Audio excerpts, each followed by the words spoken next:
I haven't dared walk this path for a couple of months now, because when it's really been raining, it's almost impossible to traverse up the first part of the photo walk that I take. And when we come to summer, as we're now in, it's almost impossible to get beyond the brim because all the vegetation encroaches. It's one of those paths where you have to be prepared to put your hands in the air, look like you're going through some kind of watery swamp.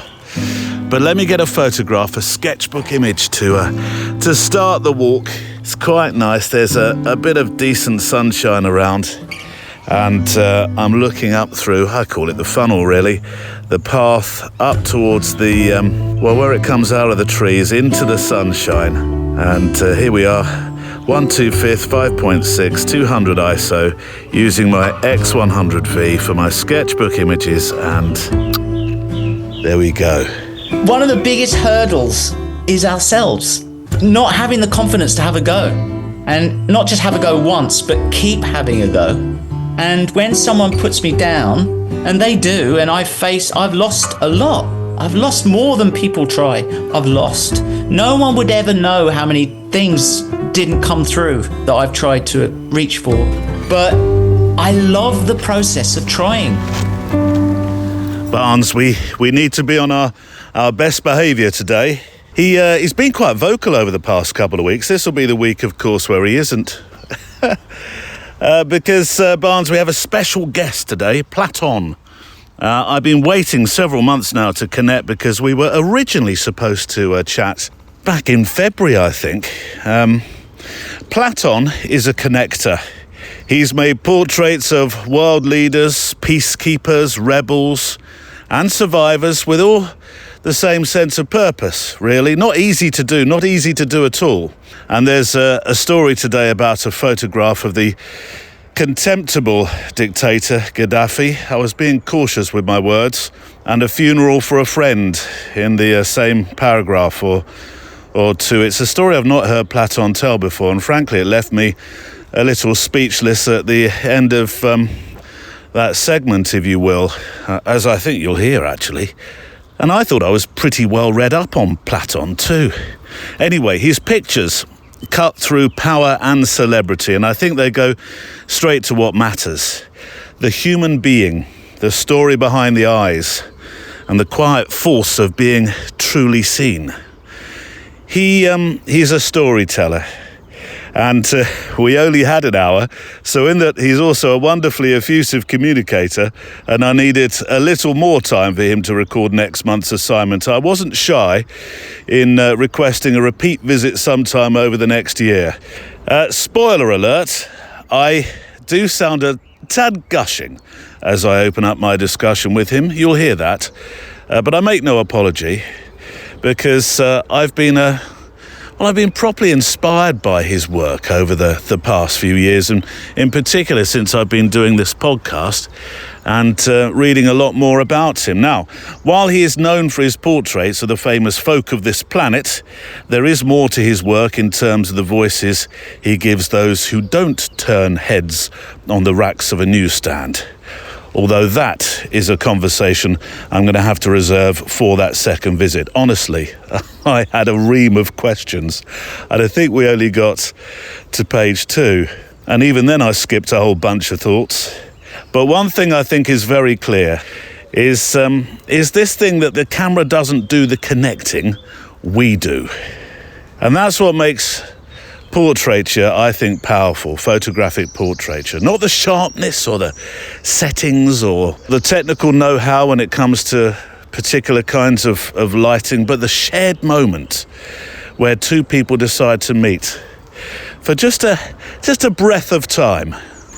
It's a theme actually continued in the extra mile today, when a good friend of mine, photographer and writer Paul Hutson, talks of how the humble, not so humble actor making portraits in the 80s, of his family to start with actually, derailed him mentally at a time when many facets of his life were feeling somewhat derailed. If the power of making a portrait can do that, you start to understand why Platon has made telling stories both pictorially and on stages and screen his life's not just work. I was about to say his life's work. Not just work, but I believe study. I'll link to his TED Talk on the show page today, but I'm drawn to the last few words he made in his talk. A kind of PS, as we have on this show at the end each week. He said, "When there is light, we see each other, not as strangers, not as opponents, but as creative partners." Today on the Photo Walk. It takes a lifetime of constantly trying to improve. And that improvement is not just, learning how to take pictures and learning about form and texture and color and mastering the tools, as I said earlier.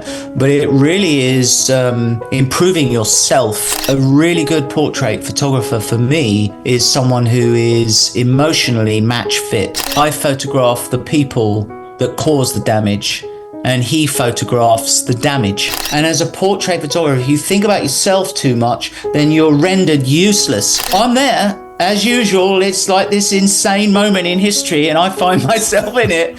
And I see Trump having a meeting over there about tariffs. Being alive is a gift, and we want to do things. We want to contribute. And he said, when I was a little boy, having hard times in life, I'd look in the mirror and I would say, someone's got to win.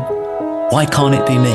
That's Platon, my guest on the show today, a name known worldwide for his incredibly potent pictures of the most lauded, the most feared leaders, movers and shakers on this planet.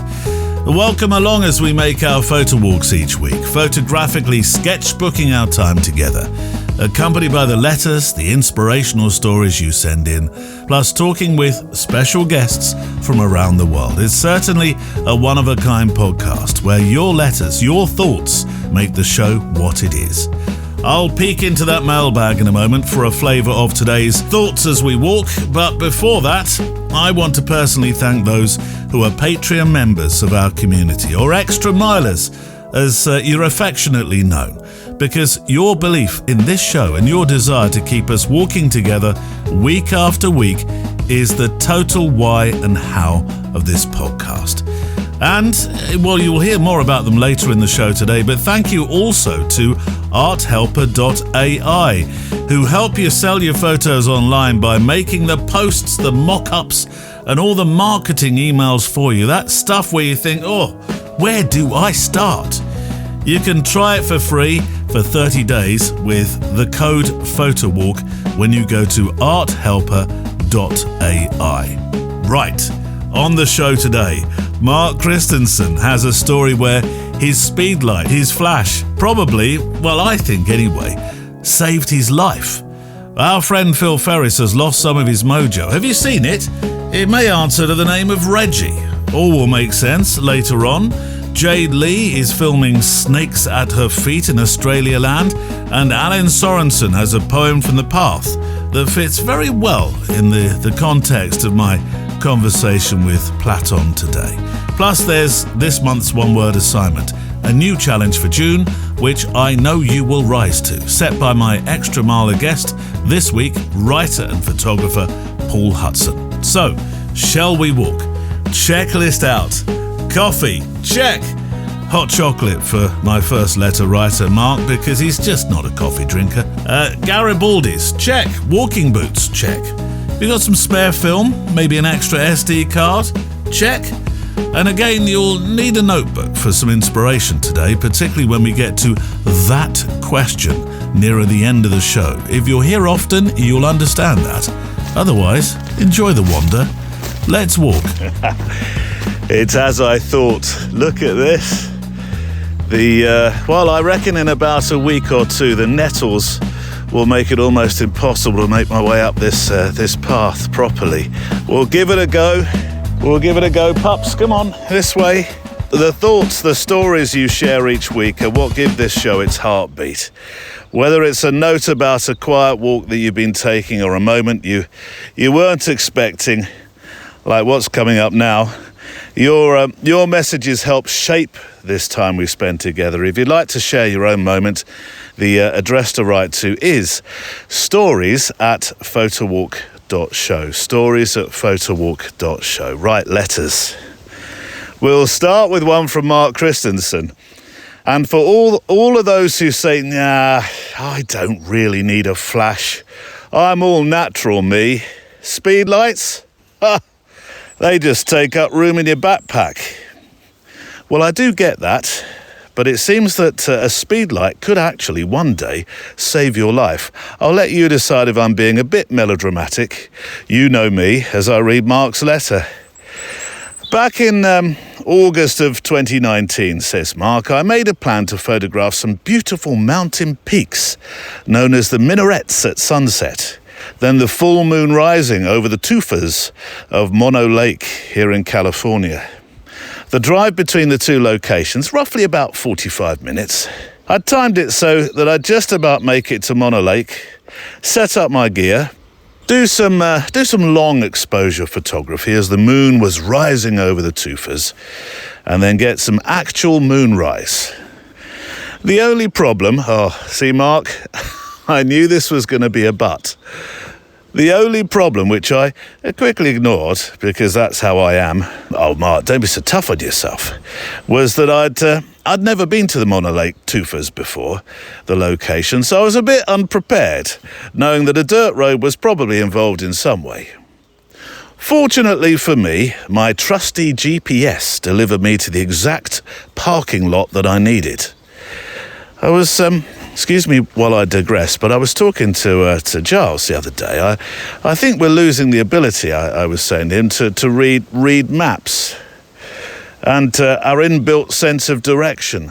Do you think my dad, you see, passed away a good few years before GPS came along and replaced road maps, but I think he'd have had there'd have been a mixture of, that's very clever, son, and, you don't really need that, son, if GPS had been around in his time, because he just had this inbuilt thing that dads have, or in my case had, where he was able to look at a map over breakfast in the morning and then drive 3 hours, turn left, right, left a bit there, right, couple of left turns up there, then find himself to exactly the right street where we needed to be to start our holiday, without even a cursory glance again at the map during the journey.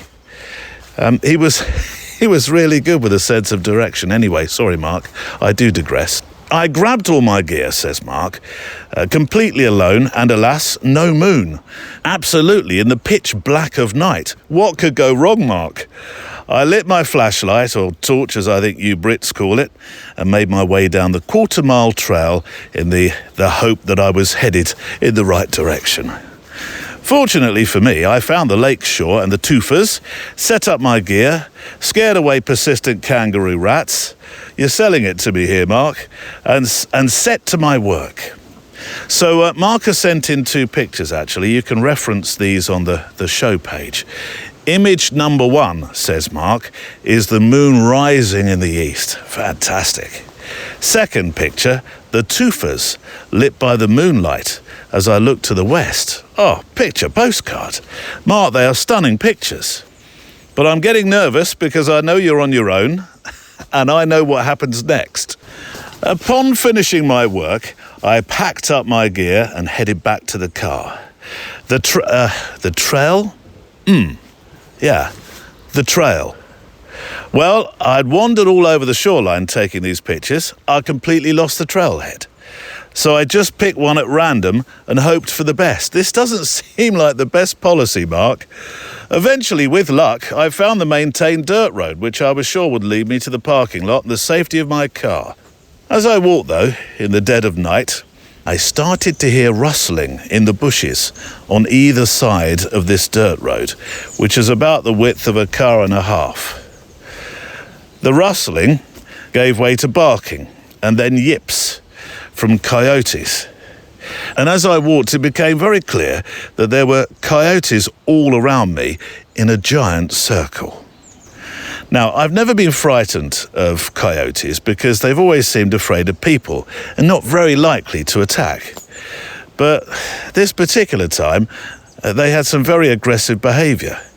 And I could only think it was, this advantage of strength in numbers, because they'd run up to the trail, see me, yip loudly, then run back.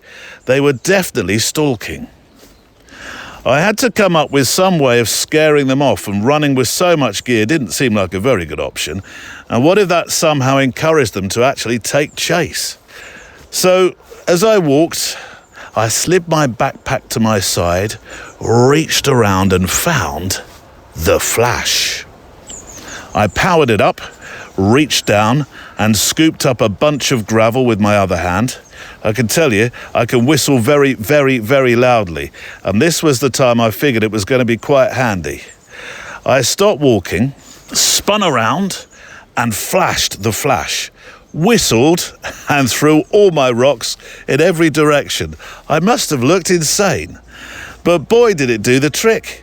I never heard a single peep the rest of my walk to the car, which I did quite briskly. I've encountered coyotes many times over my life, and I've only one other time seen a pack of them, and for sure I've never seen them act so aggressively. Hope you enjoy the photos. Until our coffee, or hot chocolate, you know I don't like coffee. Mark Christensen. Oh, Mark. This is prime evidence that sometimes the best wildlife repellent is neither bear spray nor bravado, but a Canon Speedlight, or whatever flavour you choose. And a good whistle. I can't whistle like that. It would have just been me whirling around, throwing rocks and flashing this thing, hoping that it wouldn't run out of power or could recharge nice and quickly. Funny how one moment, though, isn't it? Funny how one moment you're an all-natural light-chasing purist. I never use flash me, and the next you're MacGyvering your way out of a coyote standoff using your flash like a rave DJ in hiking boots. But I guess it did save you from becoming a late-night canapé, for which I'm very grateful. I'd miss you, Mark. You'd be more careful, please, when you're taking these late-night jaunts. Take somebody with you, and a suit of armour, something like that.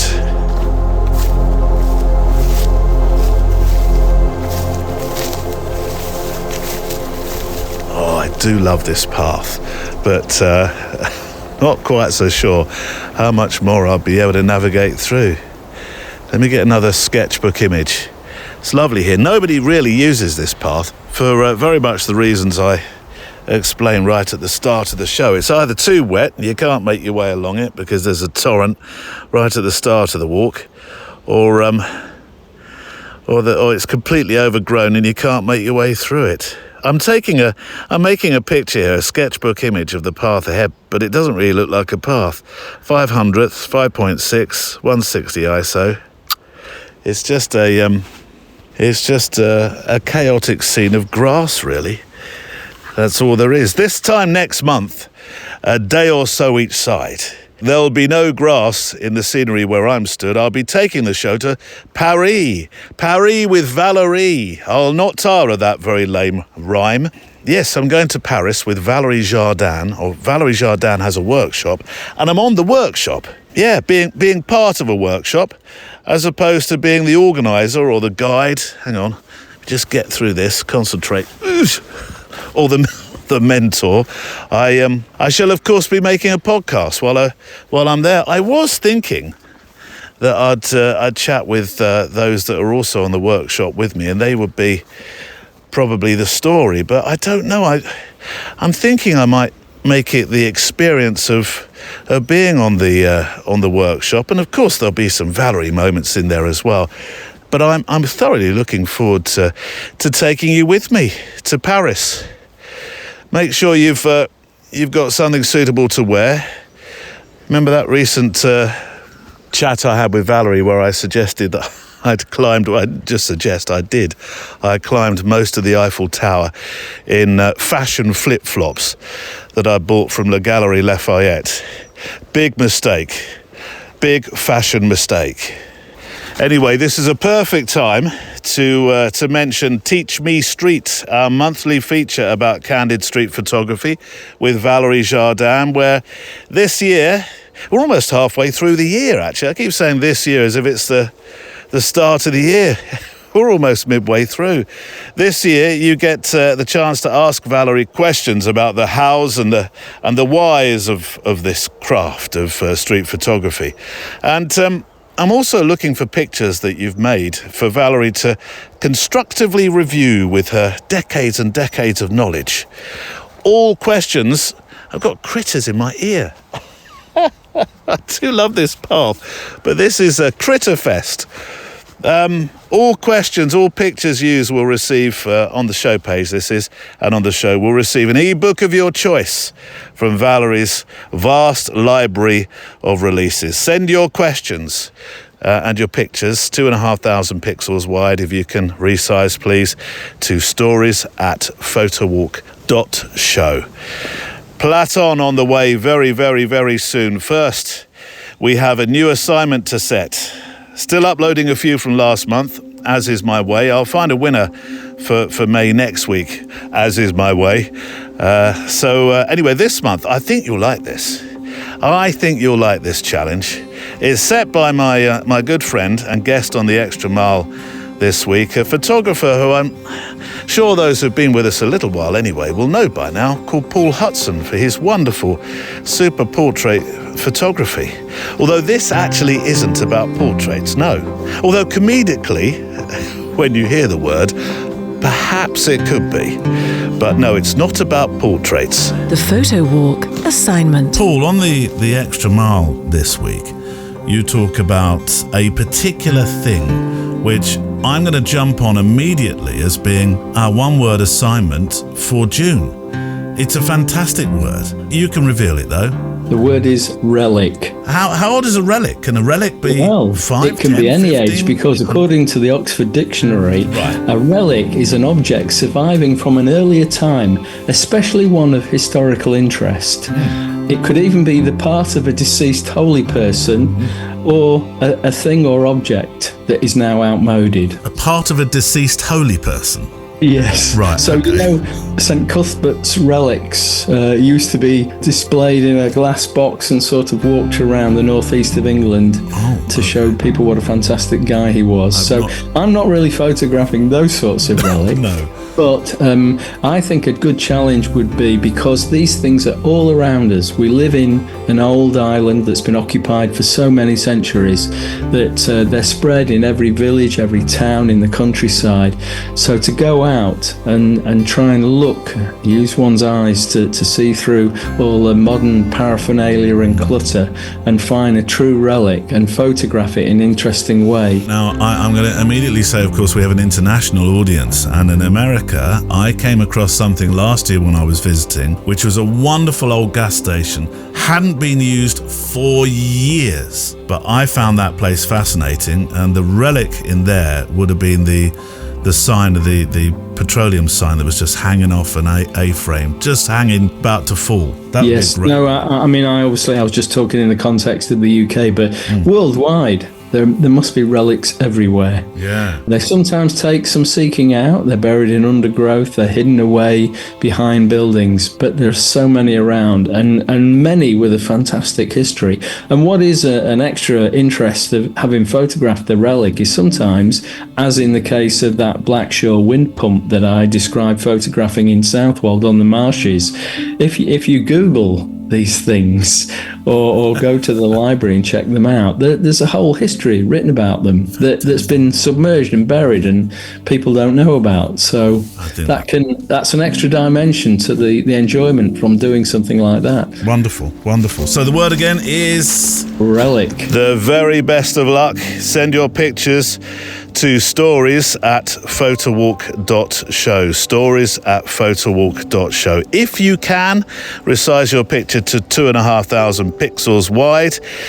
Otherwise, don't worry, I'll do the heavy lifting. Send me some thoughts about the picture too, if it helps. It helps you tell more about the place where your relic was photographed. No watermarks, no borders, but do include links to your social feeds, your website, your Flickr, your Glass, or wherever we can see more of your work. And if you can, put the full URL in, that really does help. The pictures and the stories go onto the assignments page. Some may well also feature on our Photo Walk Instagram. Right, to my guest. the portraits of Platon.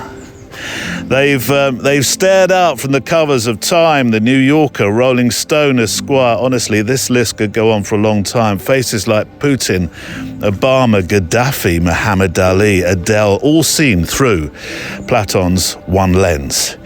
He is one of the most recognizable names in contemporary portrait photography. Born in London to a Greek father, an English mother, he studied at St. Martin's. My brother-in-law went to St. Martin's. There was a nod of, you studied where my brother-in-law studied. And also the Royal College of Art, before going on to work with a creative director called John Kennedy Jr. at George Magazine. But what sets Platon apart isn't just who is photographed. It's how he sees people. Whether it's a president, a protester, or somebody even in deep grief. He's a real storyteller. He's a truth seeker. And in many ways, I think he's a disarmer. We'll talk about that. Today, we talk about what it means to really see somebody and what it means to be seen. This is part one of two parts today of my conversation with Platon. Platon, there's a line in a movie, which I'm sure you'll know, the movie that is. You might even know the line. It's from As Good As It Gets. Is that a film you've seen with Jack Nicholson? Jack Nicholson, yeah, I love Jack. Oh, it's a beautiful film. And Helen Hunt is the co in that. And he says to her, "You make me want to be a better man," which is probably the line of the film. And in the spirit of that line, you make me want to be a better portrait photographer. I've been looking at your work for many years, but I'm intrigued to know, what was the picture that you remember? It may be one of yours, it may not be. But what was the first image, the first picture that spoke to you, the first photograph? That's a hard one to remember. I was drawing before I took pictures, so it's not the photography that really. Maybe it's a painting. Well, if we're going there, then our whole world opens up. Yeah, you have to learn to see first. The problem that photographers have, in my humble opinion, is that we get totally distracted by the process, because it's very technical. There's a lot of bits and bobs and dials and gadgets, and now with digital it's gone on to another level. And of course, that's all really important. You've got to master it. You've got to become a craftsperson. And I've done my time in the darkroom. I lived in the darkroom for years. I was almost turning blue because I didn't see any sunlight. But that's still not the most important thing. So for me, seeing a piece of art that says something about how that artist experienced the world, when that artist is totally true to themselves, there's just a chance that other people will see themselves in that true story. And so that's the most important thing. So I don't differentiate between a photograph or a painting or a piece of sculpture or a piece of music, to be honest. It's a creative person having mastered some kind of skill, but more importantly, they have a feeling that they want to put into that toolkit that they have in their hands. And that's the magic of culture and art. Is there a picture then? Is there a painting, or is there a piece of art? There's so many. It's impossible to say one. For instance, Van Gogh is a huge inspiration for me, because I wanted to learn how to draw. And I came from the Greek islands, so there was something about his work in Arles in the south of France it's the Mediterranean, so it's a similar kind of terrain. You've got the rocks, you've got the dry bushes in the mountains, it's rough, you've got that burning sun, and there was something about the story that he would tell about those natural sensations that really got me. And when he ended up doing portraits, those rough, honest feelings came into his portraits. So if you look at a portrait he may have painted, even his self-portraits, the famous one with the swirling blue background. I mean, putting the swirling blue aside, if you look at how he paints his flesh and the lines, how he chisels things out, I became obsessed with that. I actually even did self-portraits trying to copy him as a painter. And it taught me so much about how fabric works, how you tell a story. And I still tap into that knowledge now.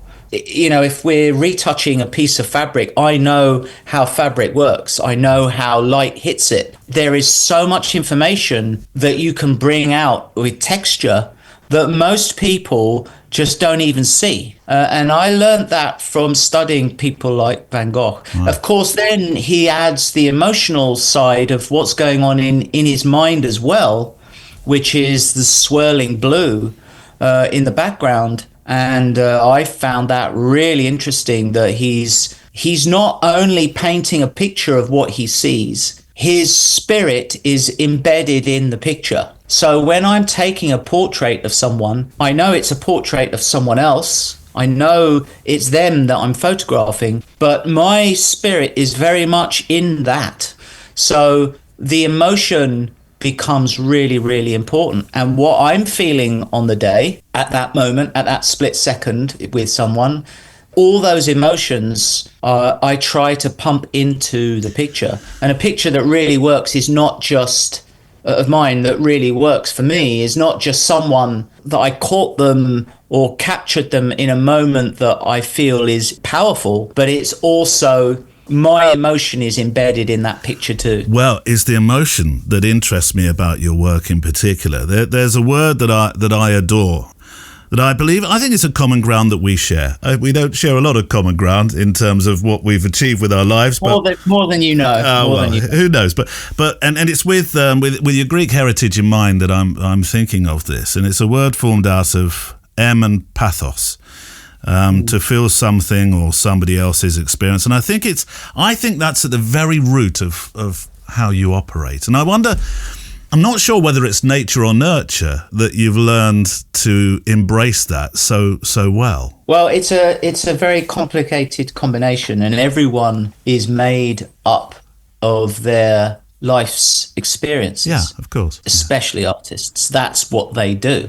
They go through life experiencing things, some tragic. We get to love and we get to lose. And artists are very in tune with all those emotions. Someone who's not an artist still feels them, but their job is not to express them all the time. Often it's to suppress them. And that's why we love art so much, because if we're not an artist ourselves as a job, we look to artists to help us open the door of emotion and let those things out, or even let beautiful things in. Yeah, my approach to everything I do is I'm a product of my life's journey. It's a perfect balance. It's become a perfect balance because I had to fine tune it, and I made a lot of mistakes over the years, between my Greek upbringing, which was very warm. The Mediterraneans generally love children. So if there's a kid in the village, all the neighbors look out for that kid as if that kid is theirs. That's the Mediterranean spirit of no walls between people. Sometimes it's a bit invasive. There's not much privacy in that kind of environment. Everybody knows everyone's business, but there is this fearlessness with human connection. Now, of course, that works in a village. It's a small, confined place where everybody knows each other. But that does not work in the corridors of power where I now operate. When I went to England in the mid-70s, when I was about 8 years old, when my family moved back, I wasn't just a foreigner, I was a bloody foreigner. It was that one of those things. It was a totally different environment. And not only is the English psyche very different, very diplomatic, very reserved, but kids are not treated in the same way. So it was a complete culture shock.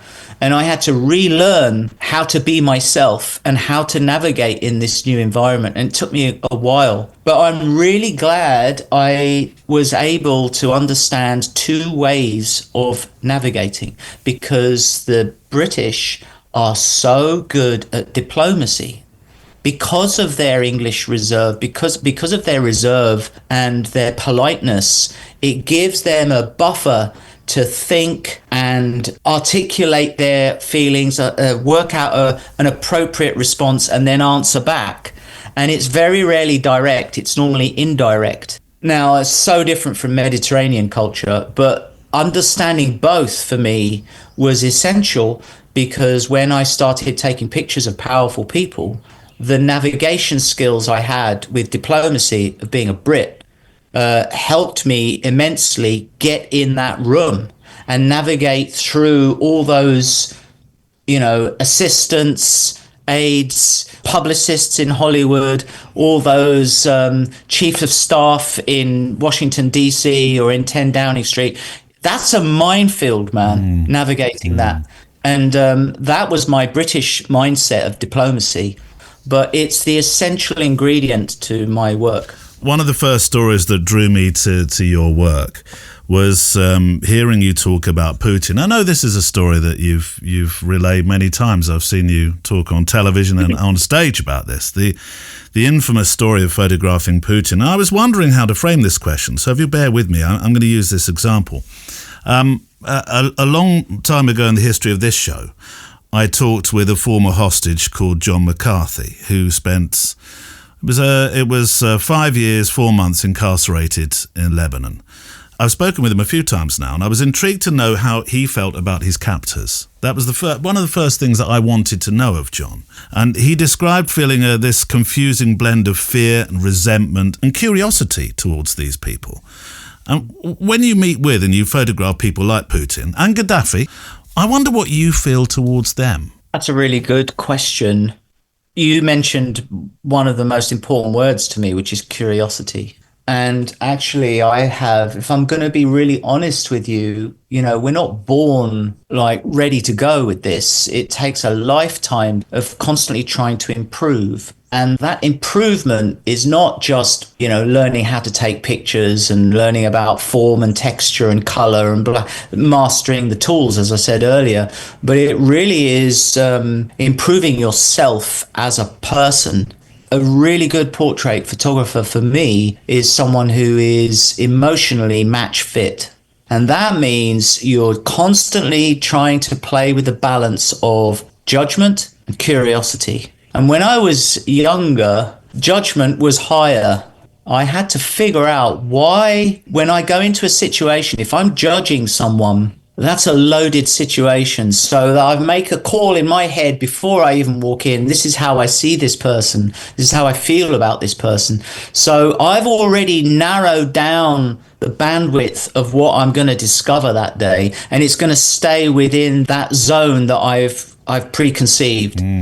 If I'm able to suspend judgment and focus on curiosity, then my capacity to discover more goes like this. Yeah. That's really important here, because you have to say to yourself, what is your mandate? What is your policy? Is it to make a judgment? And that might well be, and that's fine too. But that's a very different thing to trying to capture someone's character and tune in to their frequency and maybe capture their spirit or their mindset or their mentality. To do that, you've got to get into their world. Of course, that means to some extent suspending judgment and focusing on your curiosity to discover stuff. You can't discover stuff if you're constantly blocking your capacity to do that by making judgments and saying, I'm not going to even be polite to this person because I don't like this person. Of course. So if you're not going to be polite, okay, but you're going to stay in your lane then. And you're going to get, at best, your impression of that person before you even walked in the room. So what's the point? But if you're curious, you might find other stuff there, and it might help you broaden your mindset. Now, let's not be naive either. Because of my human rights work, I'm very aware of what these people have done and do in our lifetime. And that was going to be my next question. So you're beautifully dovetailing into this. Well, I mean, you know, I've seen it as much as I've seen power up front and personal. I have seen the consequences of power, and that has made a huge impression on me. And I feel that I can tip the balance by spending equal energy photographing the other side. So it's an investigation into power and the responsibility of power, sometimes the abuse of power, but then it shifts to the human experience and the consequences of that person's policy on people. And if you see it really up front, that's my way of readdressing the balance of morality here, rather than me making a decision, because actually I'm not important. It doesn't really matter what I think. I have opinions, but what's really important to me is what the person in power expressed to me, and then the person that perhaps who has been robbed of all power, what they express to me. And it's their humanity that I'm really focused on. And I put it back to the people, the audience, the viewers, to have a respectful debate. And it's the debate that is important. And I believe if we present a broad spectrum of experiences to people to stimulate that debate, we're going to have a better debate. But if I'm just going to keep reinforcing what I already knew, then I'm just part of the problem that we all have right now, that we never really understand what's going on in the world. But I'm not naive. I remember after I'd worked with Gaddafi, I was doing some lighting tests on the pictures in my studio, calibrating my printer. And I was printing a giant print of Gaddafi's face that day. Oh, word. It was my birthday, April the 20th. And as his face is coming out the printer, and it's a bit chilling that close up, I got a call saying that a friend of mine, Tim Hetherington, famous war photographer, had just been killed by, as far as I know, by Gaddafi's forces.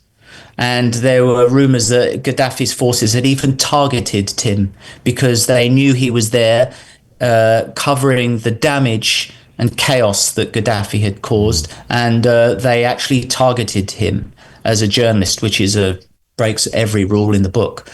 So there I was getting this news, and as I'm getting it, I'm seeing Gaddafi's eyes this big staring at me. And I remembered back to a conversation I'd had with Tim at World Press Photo when we first met. He won the prize that year, and I won for my portrait of Putin. So we had a few drinks that night. We got together, and we kind of made this joke together that I photograph the people that cause the damage, and he photographs the damage. Yeah. And I remember when I heard that news, I almost heard Tim's voice saying to me, okay, well, you've got to now photograph the damage as well as the people that cause it.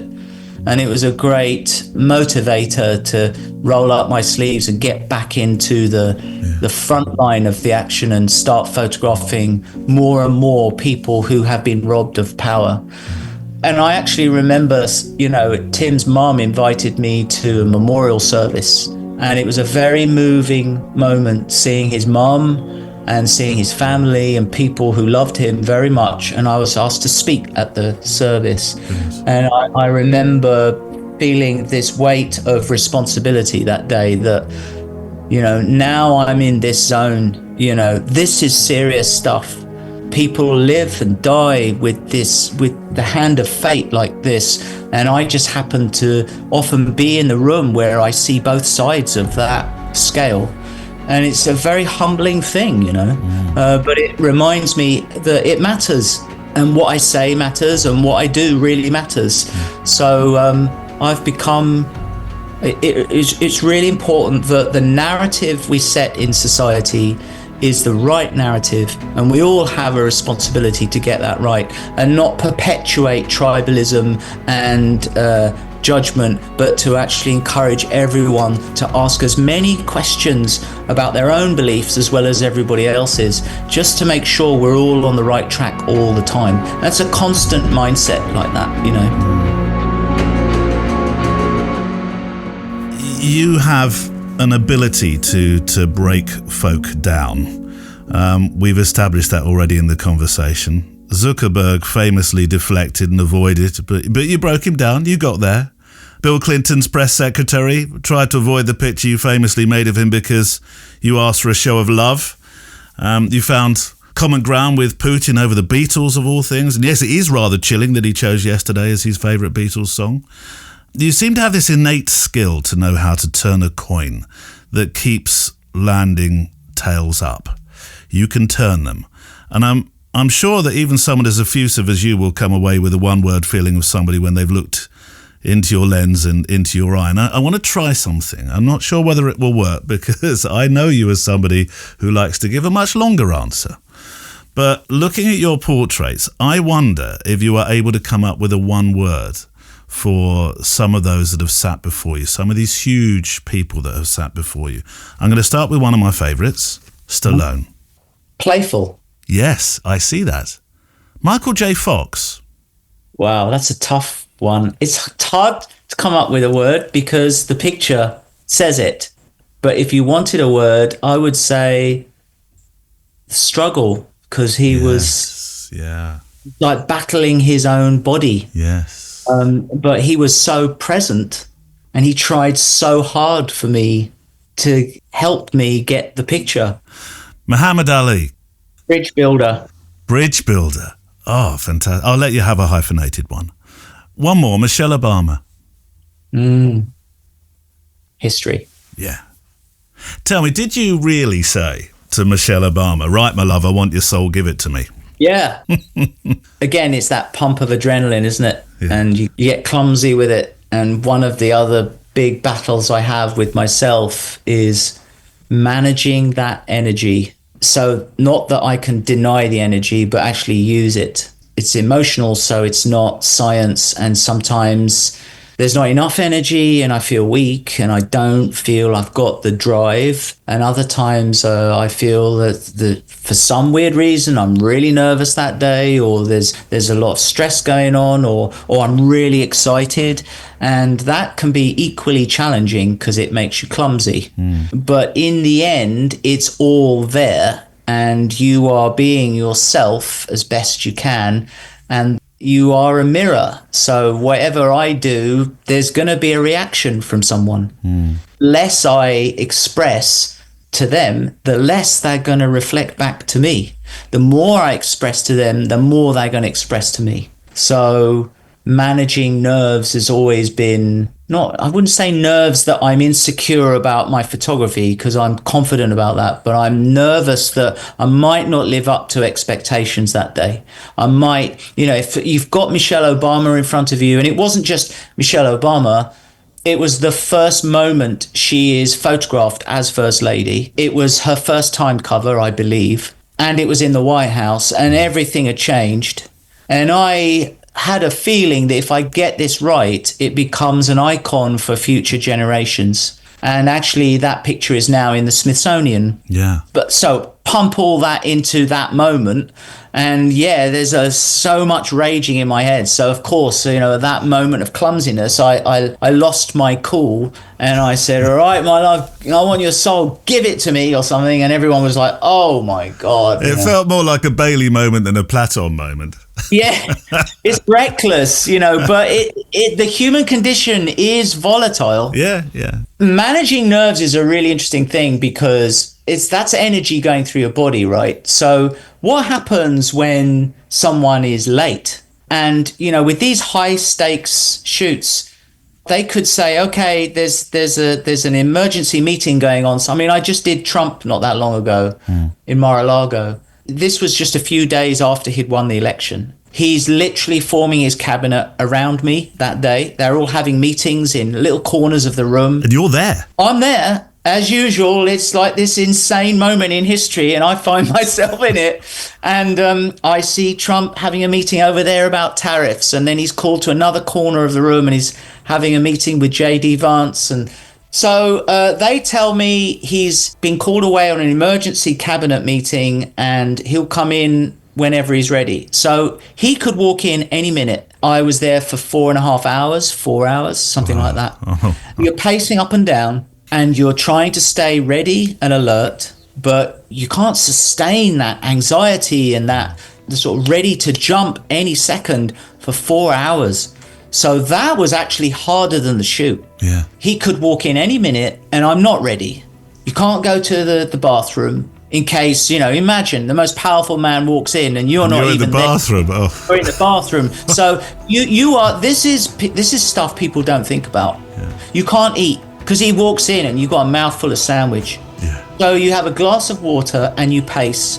If you sit down, all those nerves just erupt inside you, and then you can't control it. Yeah. So I have to walk off the edge by just pacing up and down. And I walk up and down like I'm imprisoned in a cage. And my team know this. They've seen it a million times. I don't like talking to anyone. I don't want any chit chat. I don't really like chit chat from my team. I want everyone to just stay in this quiet zone of high level concentration, ready. But for 4 hours, that becomes extraordinary. At a heightened level of perception and concentration. These are the challenges. This is a normal day. People don't think about that stuff. They think about the picture or technique or something. But what makes the picture is all the build-up.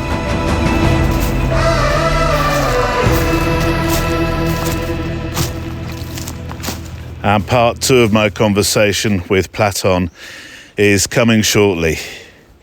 There's been a few letters of late where you've shared stories of losing a little creative mojo, where you're not happy with what you're producing, and even stepping from the photographic path because you found yourself in such a corner with the whole thing.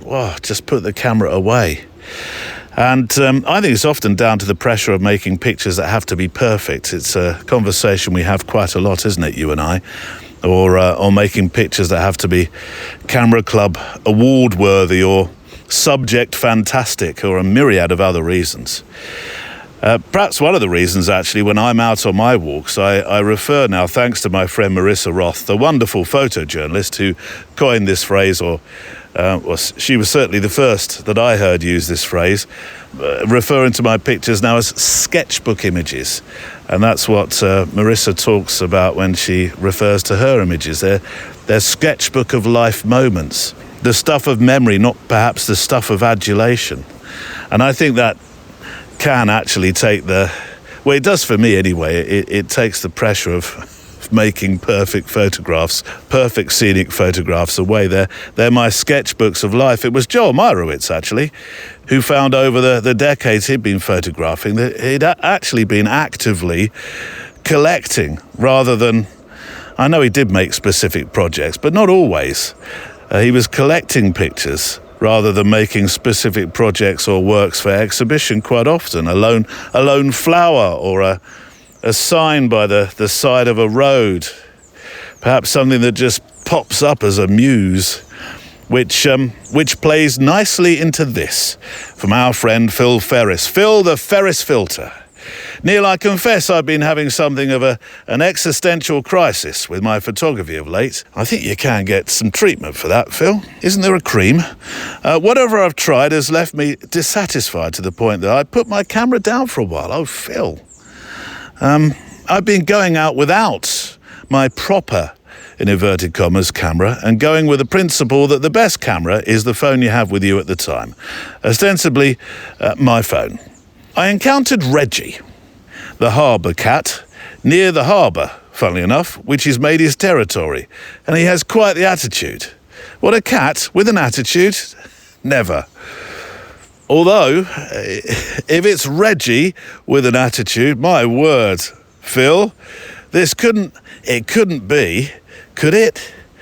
I dare say his name.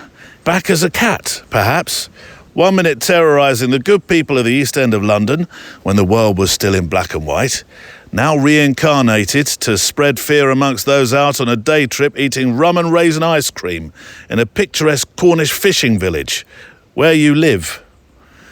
Yeah, maybe it's that Reggie, I don't know. On cold days, says Phil, Reggie stations himself on the window ledge of a local baker's, warming himself on the hot air from the pasty ovens.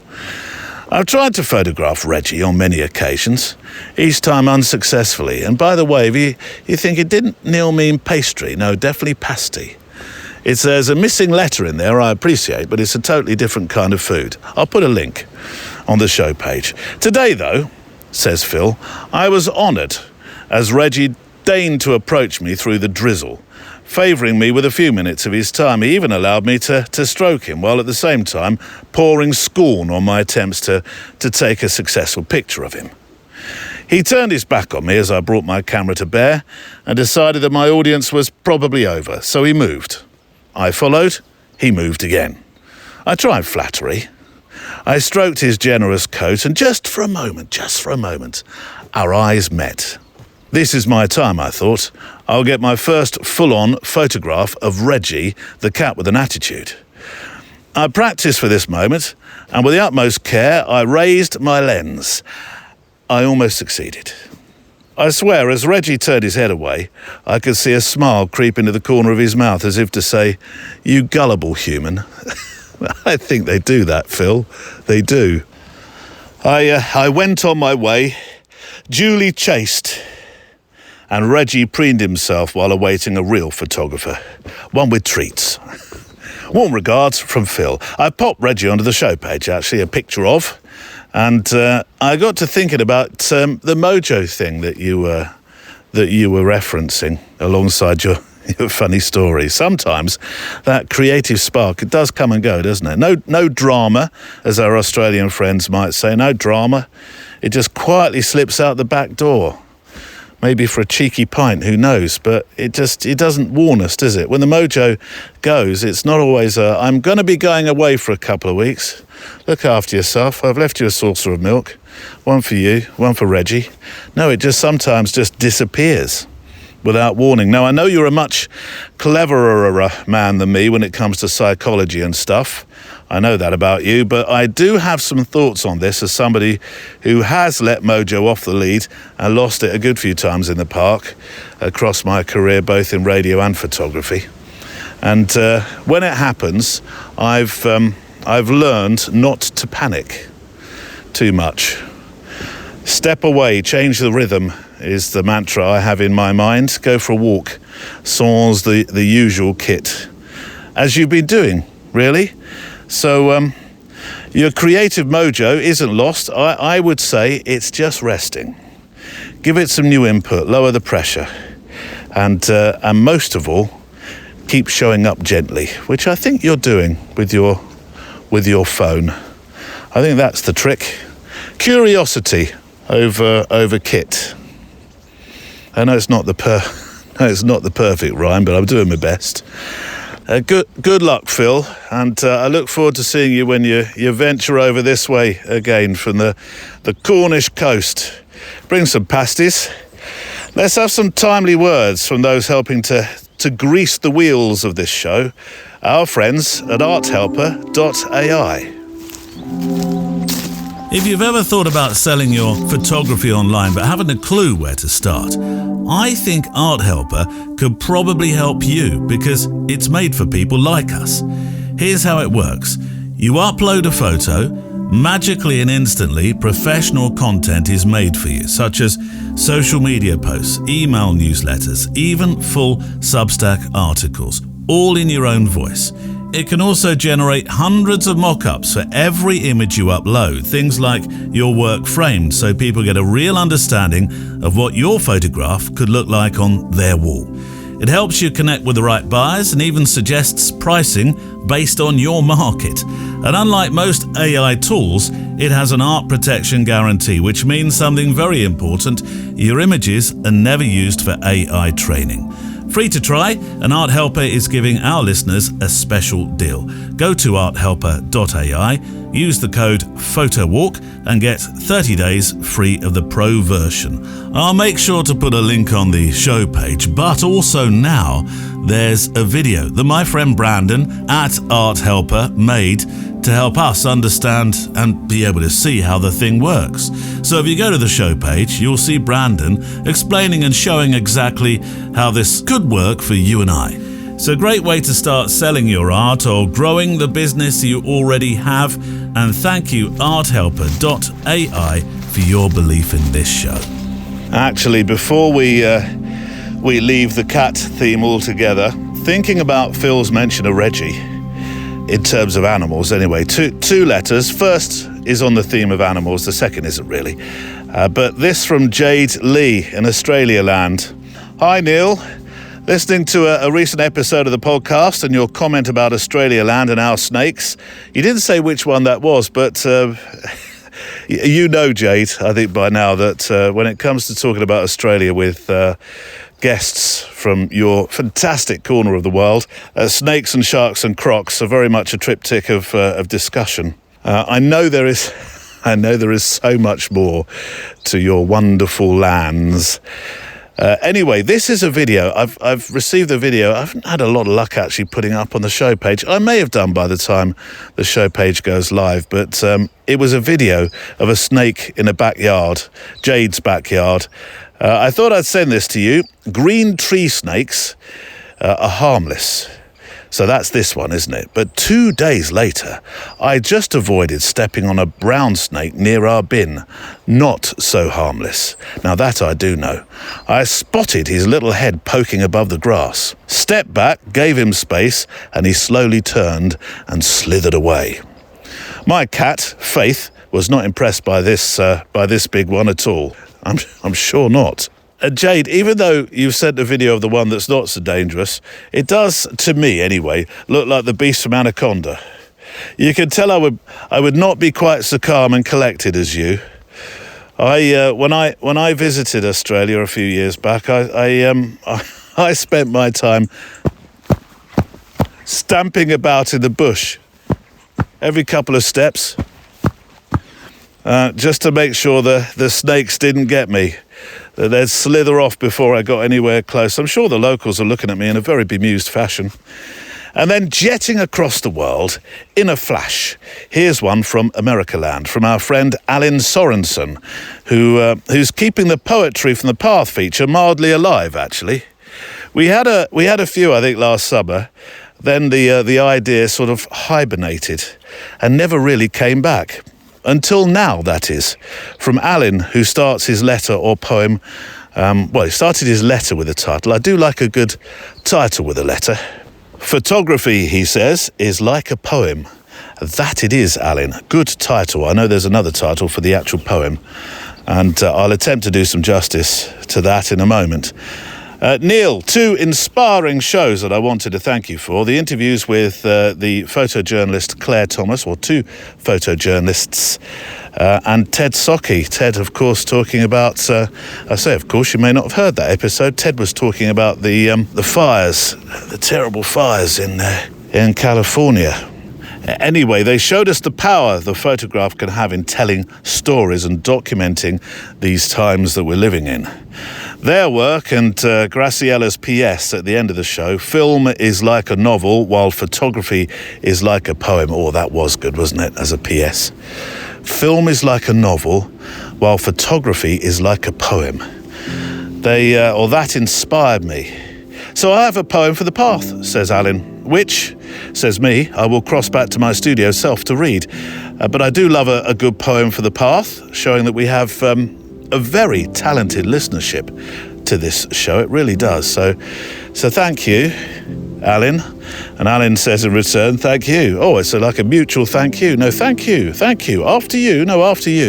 Thank you for giving us a weekly respite from the noise and chaos of these days we're living through. The poem is called Embers, the one that's been written by Allin.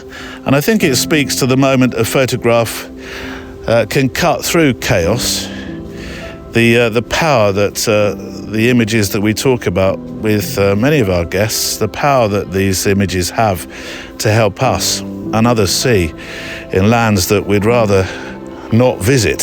You know, their job is to show us those lands, those times and the people, and understand, and if we can, actually be the voice that they can't always be. I know that sounds like a cliche, but photographs can really do that. And yes, the poem is called Embers. The fire's rage, a blanket of smoke hangs heavy. The land scorched and scarred. The government adrift. The world a stage for chaos. Uncertainty and fear prevail. Then a photograph stops time, burning through the bedlam. A child's face etched with terror, a mother's despair.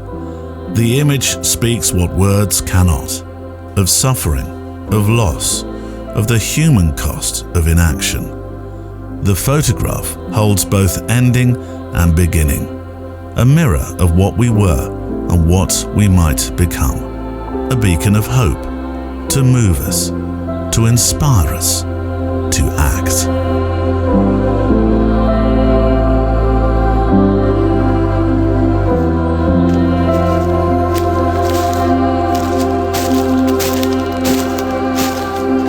Fabulous. Thank you for your poem for the path, Allin.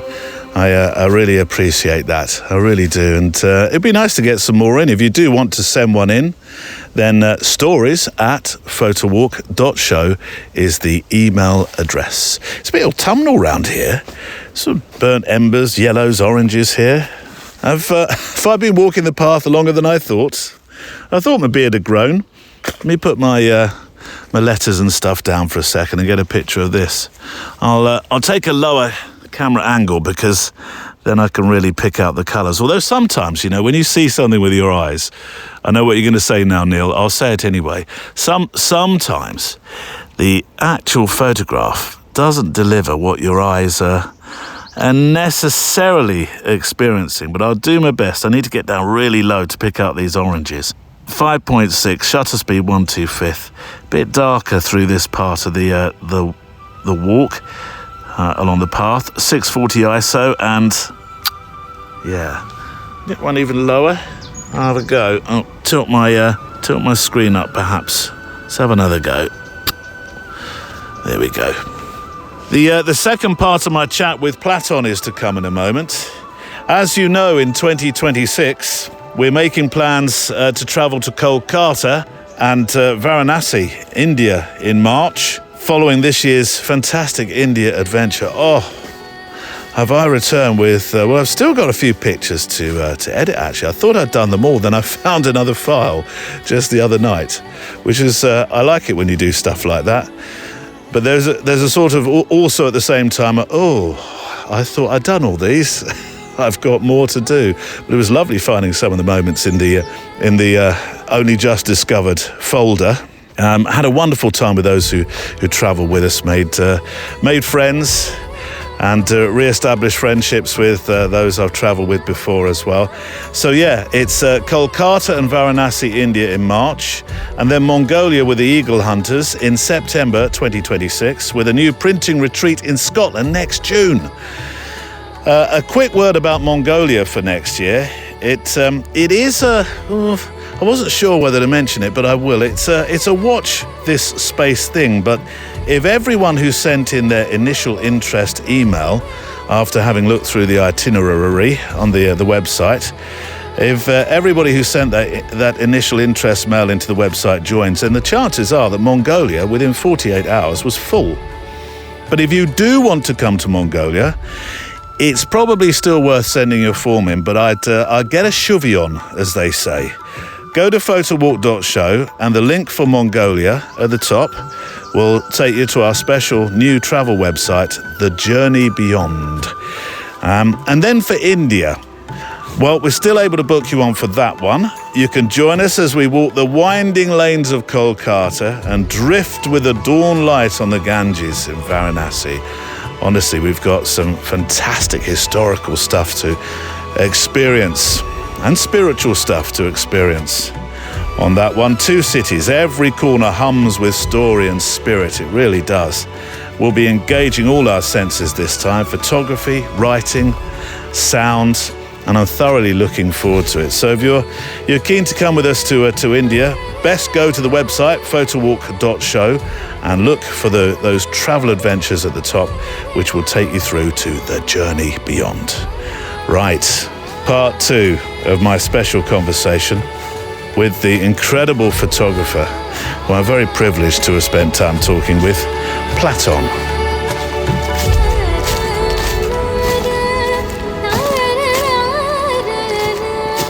Photography has been famously used by people to express what they want to push as their image. I'm hoping this is not going to be too clumsy. I really hope not. But it's the first thing that's coming to my mind now is how the IRA famously used photographers, and they would position the photographers with them.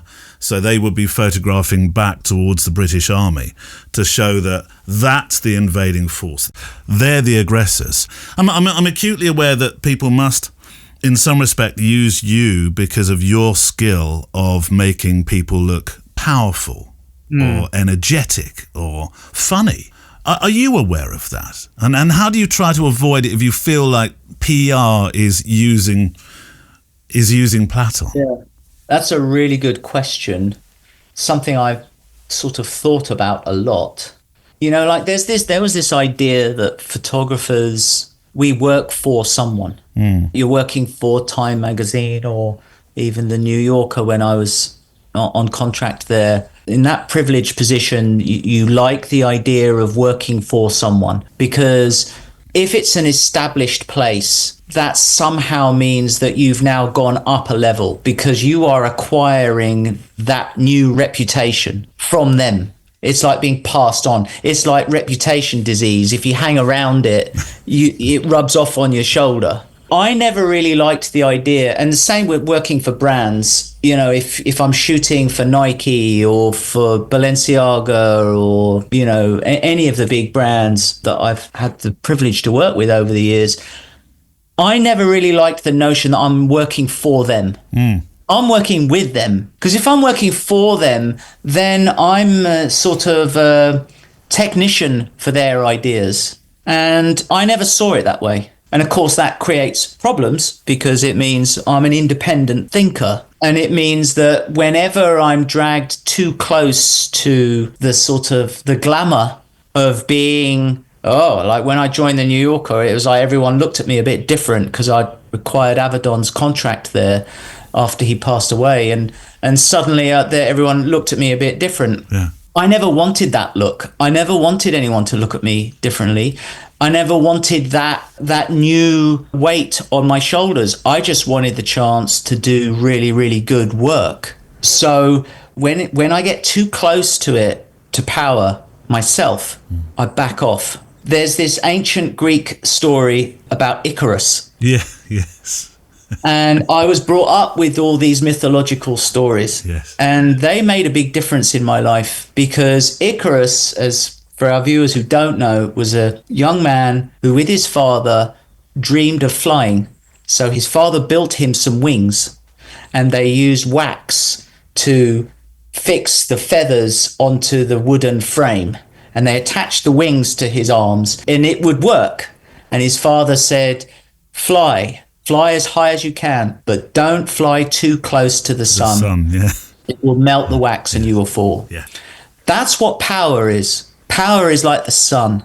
And we're all drawn to it. It's seductive because we all want to be validated. We all want to be told we're cool, we're important, people respect us, people even love us. It's in our nature and there's nothing wrong with that. But the danger is that power is this sort of seductive force that says the closer you get to me, the better you are as a human being. That's not really true. And so the most dangerous thing is to be seduced by power, whether it's political power of someone I'm photographing, that I'm in the room with them and it makes me feel important, or whether I'm working with incredible colleagues like at the New Yorker or Time magazine and it makes me feel validated that I've got this privileged position in the media, or I'm working with a cool brand like Nike because they're so powerful in terms of branding and I'm collaborating with them.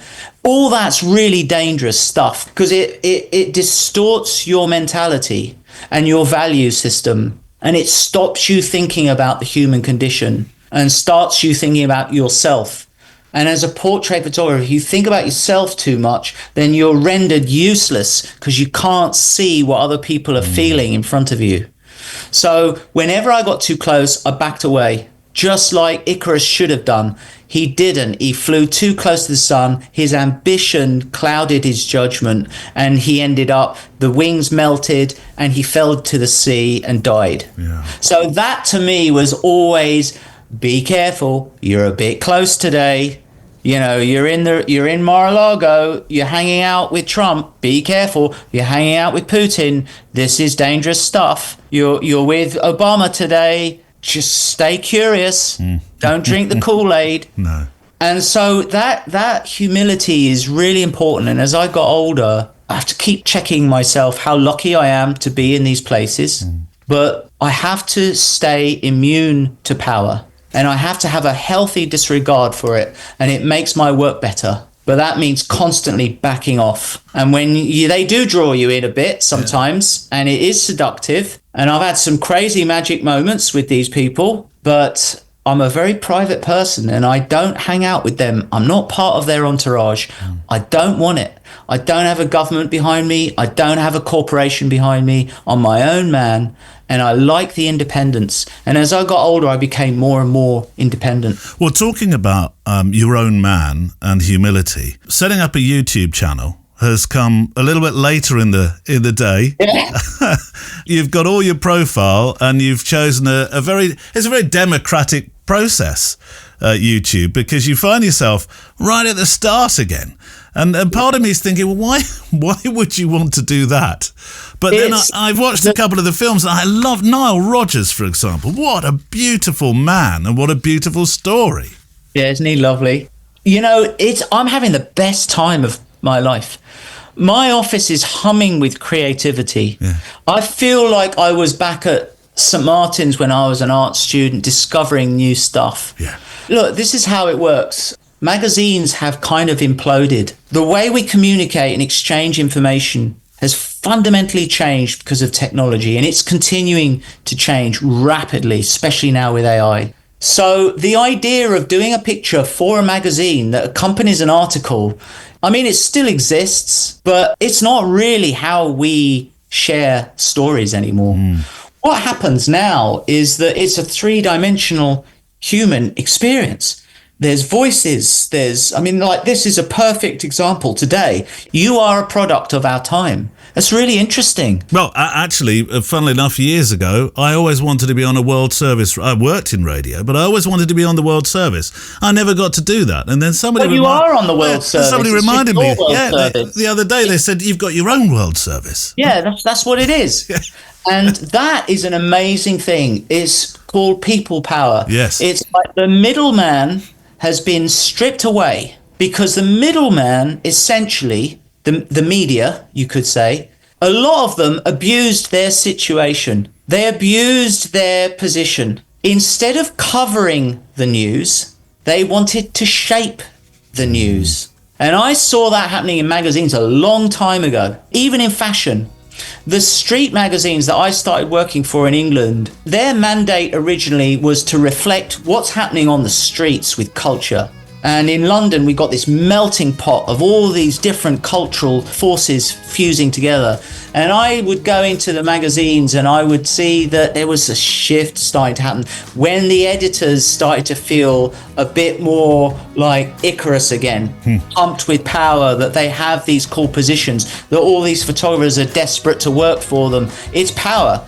Then they start to say, well, we're not so interested in what you're reflecting from the street. We would actually like to dominate and drive it ourselves. We're going to get our own stylists, we're going to get our own ideas, and we're going to do things that will shape what's happening on the streets. Now, that I'm not saying that's necessarily worse, it's just very, very different mandate. And if you're in the news, I believe you should be holding a mirror up to society and saying, this is what we are, this is who we are, let's talk about it. But the danger is, if you move into politics then, how many news institutions would tell a story and shape it in a way that it's what they want it to be instead of what it actually is. I photographed this lady in Russia. I did a lot of human rights work in Russia over the years after I'd worked with Putin, ironically. And this woman called Anna Sharodgradskaya, elderly lady, had trained hundreds, maybe thousands of young journalists back in the day in Russia to ask difficult questions. And of course, Putin's administration shut this down now. There is no freedom of speech anymore. There was a moment of optimism, but it's gone. So I asked her, what are you most scared of? You know, I said, you know so much about freedom of speech and the media and journalism. I said, what keeps you up at night? And she said two things. She said, the first thing that keeps me up at night is that when authority puts pressure on your shoulders, you're in danger of becoming a propaganda agent and being used by them, which is going back to the question you asked me. Your talent as a creative person could be molded into a form of propaganda for powerful forces. But what really kept her up at night was something very different. That creative people, journalists, became social activists. She said, there's nothing wrong with being a social activist. It's great because you're the one that's fighting for positive change. But that doesn't mean you're a journalist, because a journalist has to be curious and ask questions all the time. And you can't be both. You can't use social activism and pretend you're a journalist.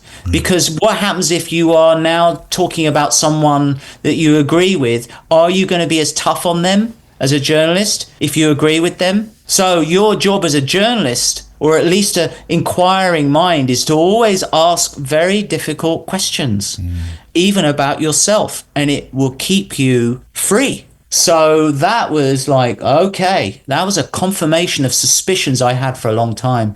So then roll on now, we look at what happened with Trump's recent election and how so many people in the media denied that Biden was in decline because they didn't want to hand it to Trump. They didn't want to empower Trump by even criticizing their own side. And many of my friends on the left would say the same thing. They didn't want to hear that Biden is not the right choice or Kamala is not the right choice. They couldn't entertain the debate. But here's the thing. Having the debate is what's important, not winning the debate. It's having the debate. And that's what democracy is. So what you're doing and what I'm doing with my YouTube channel is we are the people. We cut out the middleman. We don't need the establishment telling us what to do. Of course, I've just started, so I'm very humble about my viewers. The numbers are just beginning. Yeah. But I'm prepared to earn trust all over again, like I did when I was 18, 19, just starting. Had to earn trust then. Had to earn trust with Putin. Had to earn trust with Michelle Obama, with Muhammad Ali, all these people. And I'm very happy to do it again. But the exciting thing is I can speak directly to my audience, and I don't have a powerful force above my shoulder telling me that piece is too long, cut this bit, cut that bit. I know what I'm doing now. The channel looks fantastic, and I'm looking forward to seeing more. There's not so much on there at the moment, but when I saw Nile, I was sold immediately because just such a big fan. Well, each month I'll be dropping one of those types of films. Perfect. And I've already made enough for a whole year, so it's really exciting. We're building up this archive, and I'm inviting people who are really big, prime ministers, heads of state, but I'm also inviting people you might not have heard of, artists, to share their ideas. We just worked with Tristan Harris, which I posted, who warns us about the danger of AI and social media. Yeah. And it's so exciting to be able to make this 4-minute film and bring audience of strangers into my set and sit with me on the Apple box, chatting with all the lights and cameras all around us, and it's chaotic. And just to be able to share those experiences that I feel privileged to have with these people, with a broader audience, is an amazing thing. And I could never do that with magazines. They weren't interested in that. They weren't interested in the things that I was discovering. They were only interested in the picture that I would provide them with, and then they would get their journalist to do the article, which was great at the time. But I was starting to discover really interesting things that the writer often wouldn't. And so now I have this amazing position where I found a domain where I can share it with everyone. Yeah, and we'll see whether people like it or not. You are wonderfully effusive as a person, and I knew that all the pages of and I know we've not got too much more time, and there are there's two more questions I want to ask, and I haven't even asked you about your son and your daughter and St. Martin's, and there's so much. This is just an open invite to say in a cheeky way, I hope you might come back and talk to me another time. But I do have two more questions. When I was researching you, I listened and watched and read so much stuff. And there was one thing I was looking for in particular that I thought I'd heard, but I hadn't. I thought you'd been on, and I know you know this show, it's a British radio legend, and I refer to it every now and then, Desert Island Discs. And I was absolutely sure, and I've got a producer friend at the BBC, and I'm going to say, why has Platon not been on your show yet? It's actually my favourite show. Oh, I love it. I've never been on it, and I've never been invited. Well, let me tell you this. I'm going to write on your behalf. That would actually make my day. And I'll tell you why, because I'm very close. My dad died many years ago, but my mum is still with us. She's 87 and she listens to it all the time. So when I go back to London, which is as often as I can, we always have it on in her kitchen and we sit and listen to it together. And it would just make me so happy if my mum heard me on Desert Island Discs. I got so frustrated because I was absolutely sure you'd been on it. I was thinking this BBC search. I was thinking it's useless. Why can't I find Platon? I know you, but you haven't been on it yet. So I'm going to ask you a question then. They choose eight discs to be cast away with, and the guests choose a single song that's going to be the soundtrack of their life. Now they are cast away. And they also choose a book. But if I do too much, I feel like the BBC lawyers might be in touch with me. But I am going to ask you, if you had to choose the soundtrack of your life, of your photographic life, to be on that island with, on your Todd, what are you going to choose? It's a few pieces of music that I think are really important. Miles, Kind of Blue as an album. Mm-hmm. I play it, the idea of Pavlov's dog. I play it every time we're preparing in my studio. Do you? My team always put it on, and it calms me, clears my mind of all the noise. Same song every time? Same song. It goes on just before the person walks in, if possible, if we can get the timing right. At least we play the album around that time when, things are warming up before they walk in. And it does something to my mind. It's space, peace, accuracy, meditative. It helps me concentrate and it doesn't interfere with noise. So Miles to me is really important. And also Miles' idea of constant change and being surrounded by young musicians. When he got older, he always had younger and younger musicians, and he was fearless in embracing new ideas and change. And of course, it means you can't just stay in the zone. You have to move, and it keeps you alive. That's always been very inspiring to me. So Miles, Sinatra, massive, because no one tells a story like Sinatra. And just one song, for instance, One for My Baby, is a beautiful song. Classic story of a broken-hearted man at 4 a.m.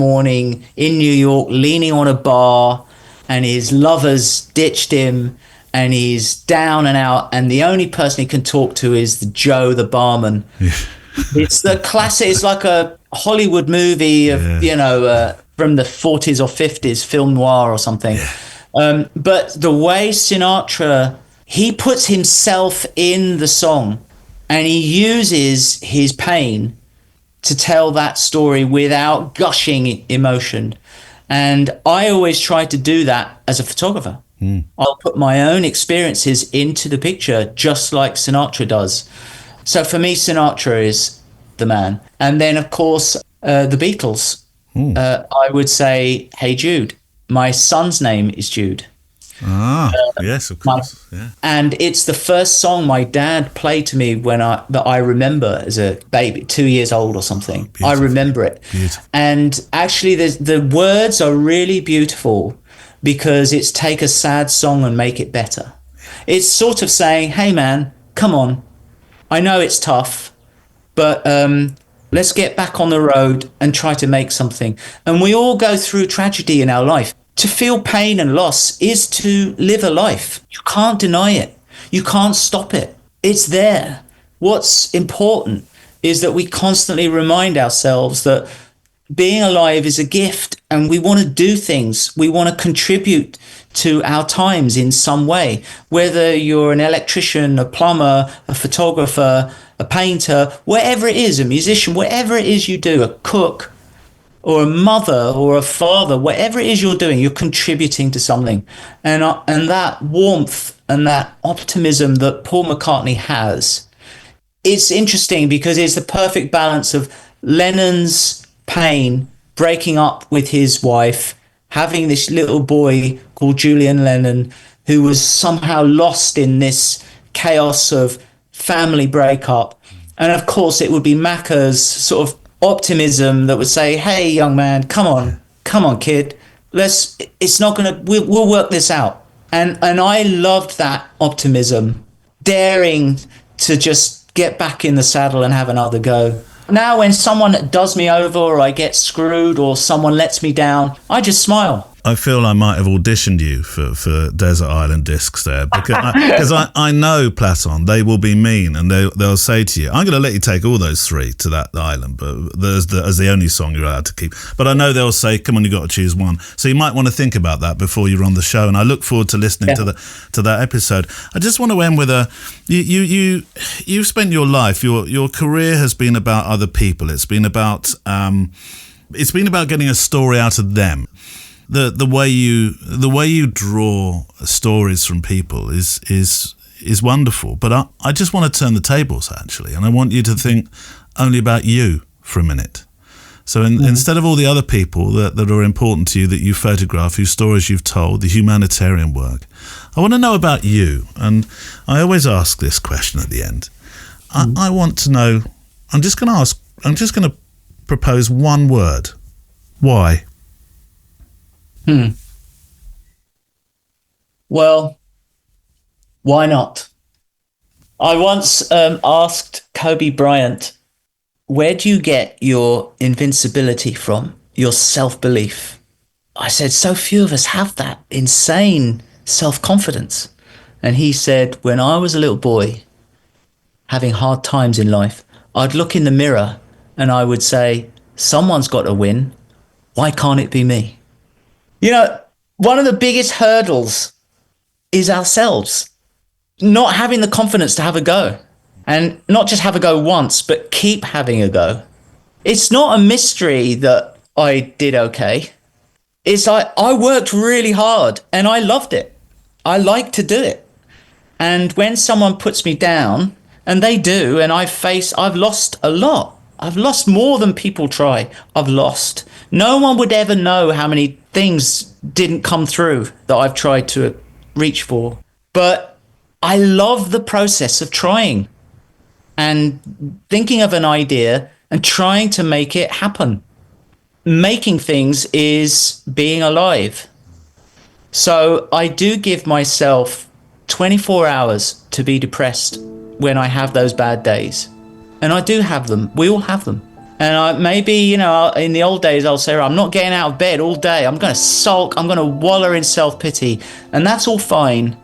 And I do it. But then after 24 hours, we are done now. That's enough of that nonsense. I didn't deny myself that, but now it's done. And now I've got to get back on the road and I've got to roll up my sleeves and get to work again. And that has served me well because I just keep on coming back for more. So if there was ever anything, my wife calls me the most stubborn man in the world because I just keep on coming back for more.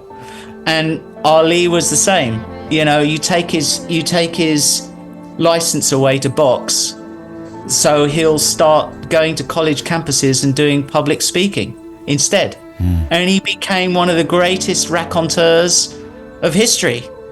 So creativity is like water. It fits into different vessels. And that's really important. And if someone puts a roadblock in front of you, you have to be like a river and move around it or over it. But they can't block it forever because the creativity just builds and builds until there's a tsunami. So creativity, water will eventually go down the mountain. You can't stop it. So that's what I'm like. If you put a roadblock in front of me, I'll say, well, that's very interesting. Thank you for that, because it's giving me a new maneuver to think about. And the new maneuver keeps me on my toes, and it's really exciting. So if there was ever a message to everyone, it's like, be creative with the challenges that are put in front of you. Often they're a gift. You can't see it at the time. But if you keep moving and find new ways to navigate it, you might not see it for a while as a victory, but what you thought was a loss will turn into the biggest victory. My sincere thanks to a photographer I've been inspired by for a good long time now, the wonderful, wonderful Platon. And as I say, I do hope that he'll join us again at some stage for a continuation of our discussion. And maybe I'll get to pages 3, 4 and 5 on the list of questions I had. I don't know what this dog's doing today. Pups, come on. You've not said a word. Usually you're very talkative. Maybe you did take to heart when I said we need to behave ourselves today. Where are you going? Come this way. Come on, this way. What's this? I've got a stick. Look. Come on. Not a peep out of him today. Come on. What have you got? What have you got? What have you got? You get it. People aren't going to believe you. Ah, there we go. That's the Barney we know. I was about to say people aren't going to believe you're with me. Come on this way. Bring your stick. I know. I really enjoyed... You've gone the other way now. I really enjoyed talking with him too. Come on, this way. And that's it for today. If you can't wait until next Friday and want to walk a little further together, then that's what the Extra Mile edition is all about. Our Patreon channel. We're up to number 142 of this current series of, I say current series, the series of Extra Mile. Before that it was more, and there were other incarnations before that as well. So if you go to the Extra Mile channel, you'll actually find there's a lot more there than simply the extra mile. You go the extra mile for me, so I go the extra mile for you each week with an extra episode. Can we say extra one more time in this sentence? And the really special thing about the show is that our community members are often the stars, as we find out about our wonderful community through these shoot the breeze chats about people's projects and ideas, because we've had some corkers, haven't we, on the extra mile this week. No exception. My good friend and super portrait photographer, Paul Hutson, is with me in a week where making portraits has been the theme and topic of discussion. So yeah, Paul joins me for a chat about portraits, although we're taking a slightly different angle from today's discussion as we talk about how photography and making portraits was and has been and continues to be photographic therapy. It's a story of buying a camera and experiencing the fug of life lift through the act of photography and communication. On this week's Extra Mile. And there's a fabulous 3.5F Zeiss planar Rolleiflex twin lens reflex camera for sale at a good price in apparently immaculate condition. So I bought it, and to practice using it, I had a session with my parents, and to my amazement, they started talking about, longevity, mortality, the fact that they'd had me quite late in life, and how quickly time was passing, and we had really good conversation. Wow. And I came away from that feeling quite lifted, that I felt more connected with them than I had been for some time, and really that just triggered then a number of portrait sessions with relatives as I continued to practice with the Rolleiflex, and then colleagues, and then friends. If you go to the website and follow the link that says Extra Mile, the orangey, yellowy, orangey button, that's the one. You get to go to a page which tells you all about the Extra Mile, and also you get an opportunity to listen to the first 5 minutes of the show for free. Our postscript to the show is to come, but before that we need a play-out song just to make some final frames to. I'll think about what's been said today, and it's from the Striker Big Band, and yes, there is an H within that title. It's called Lover Please Stay. I've got a feeling we may have played this a while back. It features a singer I very much like, Ben Sharkey. And it's as close as I can get with the laws of music licensing in the podcast sphere to Miles stroke jazz stroke big band stroke Sinatra-ish in terms of the discussion I was just having with Platon.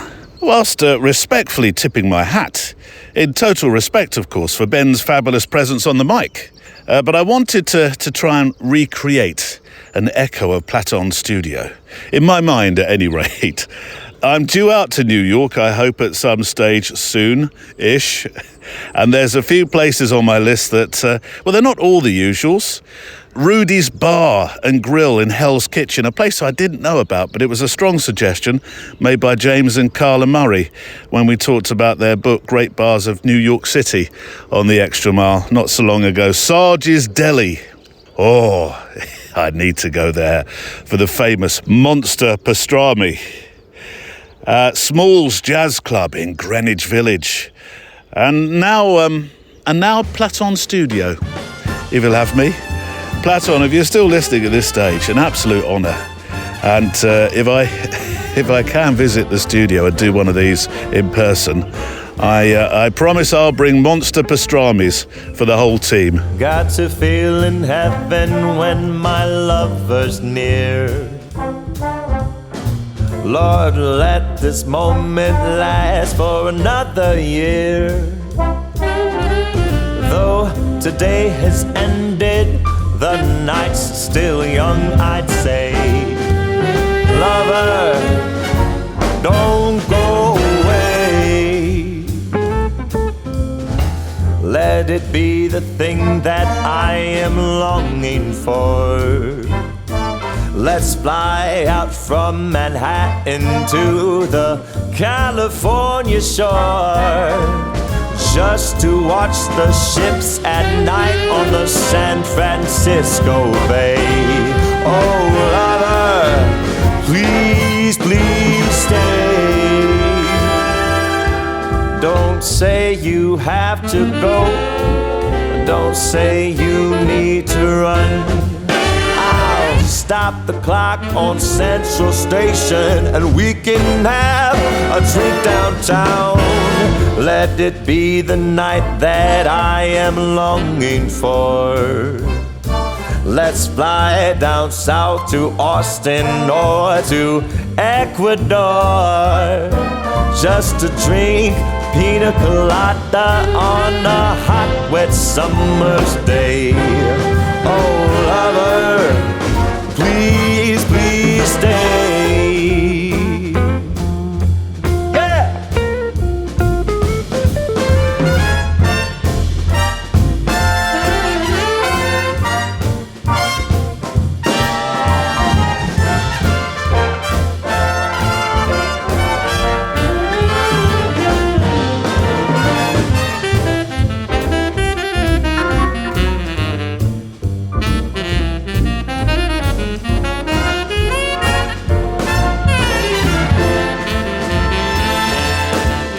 Don't say you have to go. Don't say you need to run. I'll stop the clock on Central Station and we can have a drink downtown. Let it be the night that I've been longing for. Let's fly down south to Austin or to Ecuador, just to drink pina colada on a hot, wet summer's day. Oh, lover, oh, lover, oh, lover, please, please stay.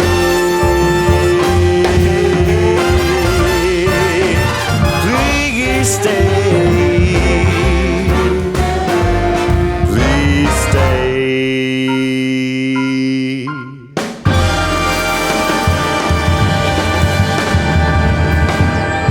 Ben Sharkey with a striker big band. And for some reason, I now have a monster pastrami on my mind and nowhere to go for it in Newbury. Just a few closing thoughts before the PS today. My sincere thanks to you. If you are or you're about to become an extra miler, we'll keep building this wonderful community of kindness in the photographic and walking world together. A safe place to share our thoughts about this thing that we do, photographing and walking. A few mentions for those who smooth the voyage for me. My thanks to Neil Ford, who looks after our IT. When your tech says no, our head of IT says, let's fix it. Even when I break the stuff, he still says those 3 words. And he can help you too. If you want me to link you two together, I will.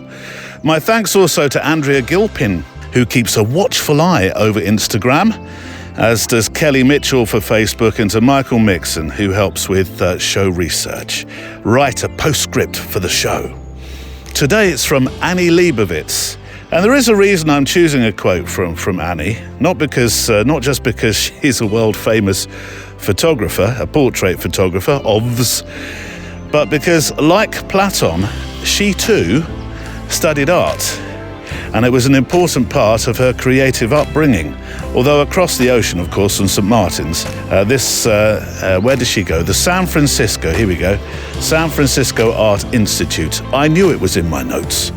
And it wasn't until a trip to Japan, though, where she brought along a camera that she really started to think seriously about this thing called photography. I think that's a lovely detail, because it reminds us that great photographers often arrive here in the photographic space from somewhere else entirely, and that the camera isn't always the starting point, but the place you fabulously land. So this is the PS from Annie Leibovitz. When I say I want to photograph someone, what it really means is that I'd like to know them. What's there to hold in the light of this moon? My mind keeps searching, but my heart decides. Thoughts can be cruel, they're not mine to hold. The space unravels when you let go. The Photo Walk is a Loading Zone production.